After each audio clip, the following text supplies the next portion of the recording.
கட்டிய தாலியை கழற்றிய கணவர், மனைவி தேர்வு எழுதி மருத்துவராக வேண்டும்.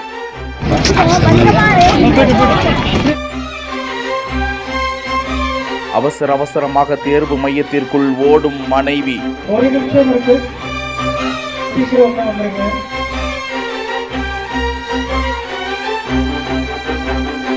இன்று நாடு முழுவதும் நீட் தேர்வு நடந்த நிலையில் திருவாரூர் மாவட்டம் குடவாசல் பகுதியை சேர்ந்த கசின்ராஜ் என்பவரது மனைவி 22 வயதான ஆஷா என்பவரும் நீட் தேர்வு எழுதுவதற்காக இருசக்கர வாகனத்தில் தனது கணவரோடு கடைசி நிமிடத்தில் வருகிறார். நீட் தேர்வு எழுத வருபவர்கள் ஆபரணங்கள் அணியக்கூடாது என விதி இருக்க, இது குறித்து அதிகாரிகள் கூறவே கட்டிய தாலியை கணவரே கழற்ற வேண்டிய நிர்பந்தம் ஏற்பட்டது. அந்த நகையை பத்திரமாக கணவர் வைத்திருக்க, அதன் பிறகு மனைவி உள்ளே அனுமதிக்கப்பட்டு நீட் தேர்வை எழுதச் சென்றார். ஆஷா தொலைதூர கல்வியில் BA ஆங்கிலம் 2ஆம் ஆண்டு படித்து வரும் நிலையில் கணவரின் உறுதுணையோடு 3வது முறையாக விடாமுயற்சியுடன் நீட் தேர்வு எழுதி வருகிறார் என்பது குறிப்பிடத்தக்கது.